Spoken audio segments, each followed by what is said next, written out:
નમસ્તે મિત્રો, સ્વાગત છે તમારું મારી ચેનલ ધર્મિષ્ઠાની રસોઈમાં। આજે આપણે સ્વાદિષ્ટ વાનગી બનાવીશું। તો જો તમે હજુ સુધી મારી ચેનલને સબસ્ક્રાઈબ ન કરી હોય તો સબસ્ક્રાઈબ કરી લેજો, જેથી અવનવી રેસીપીઓના નોટિફિકેશન તમને મળતા રહે।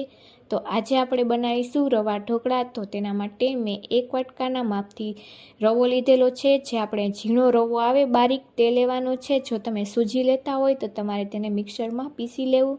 ત્યારબાદ 1 વાટકો મેં દહીં લીધેલું છે, તેને પણ આપણે બાઉલમાં લઈ લેશું।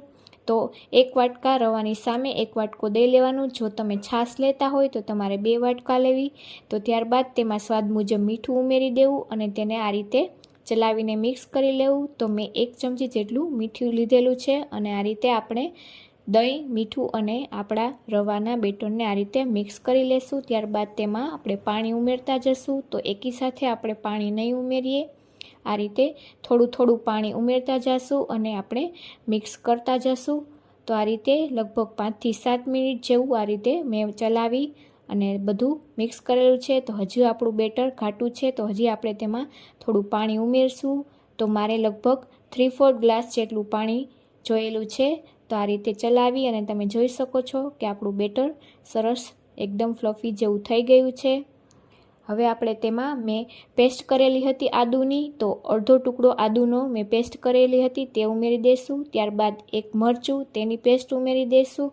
તો મરચું તીખું હોવાથી મેં 1 જ ઉમેરેલું છે। જો તમારે વધુ તીખાશ જોતી હોય તો તમારે મરચાંનું પ્રમાણ વધારે ઉમેરવું। ત્યારબાદ આપણે તેને પણ આ રીતે બેટરમાં મિક્સ કરી દઈશું।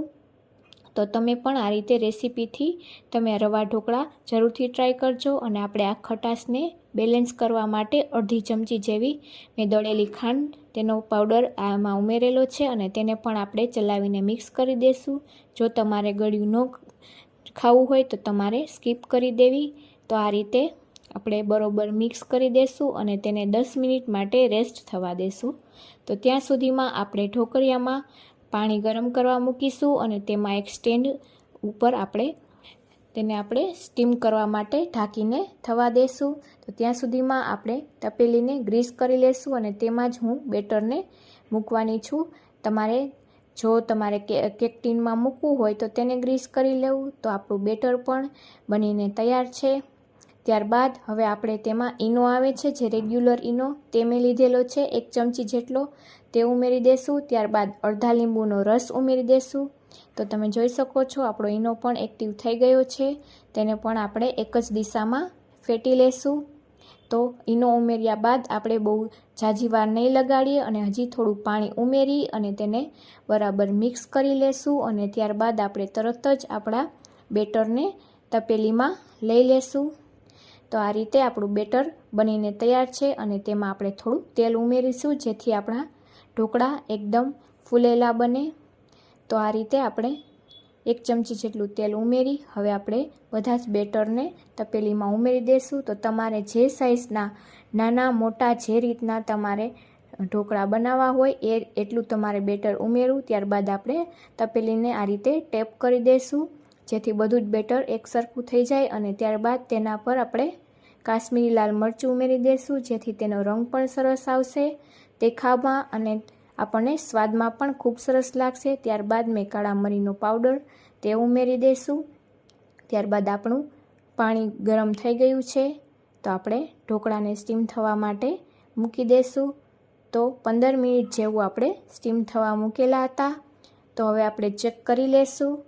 તો આપણા ઢોકળા તમે જોઈ શકો છો કે તૈયાર છે। આપણે આ રીતે ચાકુની મદદથી ચેક કરી લેશું। તો આપણા ઢોકળા બનીને તૈયાર છે। આપણે તેને લઈ લેશું અને તેને આપણે થોડીવાર માટે ઠરવા માટે મૂકી દઈશું।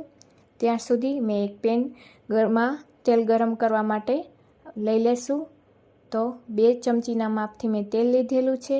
ત્યારબાદ તેમાં આપણે 1 ચમચી રાઈ ઉમેરી દઈશું। ત્યારબાદ અડધી ચમચી જેટલી હિંગ ઉમેરી દઈશું અને આપણે મીઠા લીમડાના પાન ઉમેરશું અને 1 મરચું મેં લાંબી સાઇઝમાં કટ કરેલું છે તે ઉમેરી દઈશું। ત્યારબાદ તેમાં આપણે તલ ઉમેરી દઈશું। તલનો સ્વાદ ખૂબ સારો લાગે છે ઢોકળામાં। તો આ રીતે તલ ઉમેરી આપણે બધું જ બરાબર સાતડી લેશું। તો આપણે 2 મિનિટ માટે આ રીતે વઘારને સાતડી લેશું। ત્યારબાદ આપણે ગેસની ફ્લેમ બંધ કરી દઈશું। અને આપણે ઢોકળા તૈયાર છે ઠરીને. તો તેને આપણે આ રીતે ચાકુની મદદથી હળવા હાથેથી આપણે તેની કિનારીને આ રીતે ખોલી લેશું અને આપણે તપેલીને ઊંધી કરી આ રીતે પાછળથી ટેપ કરી અને આપણા ઢોકળા કાઢી લેશું. તો તમે જોઈ શકો છો કે મેં મીડિયમ સાઇઝના કરેલા છે. તમારે જો વધારે મોટા કરવા હોય તો તમારે વધુ બેટર ઉમેરવું. ત્યારબાદ આપણે તૈયાર કરેલો વઘાર છે તે આપણા ઢોકળા પર આ રીતે ફેલાવી દેશું. તો તમે આ રેસીપીથી જરૂરથી ટ્રાય કરજો. તમે આ ઢોકળા બાળકોને સવારે નાસ્તામાં કે લંચ બોક્સમાં આપી શકો છો. તો તમે આ રીતે જો બનાવશો તો બાળકોને ખૂબ જ પસંદ આવશે અને વારંવાર બનાવવાનું પણ કહેશે.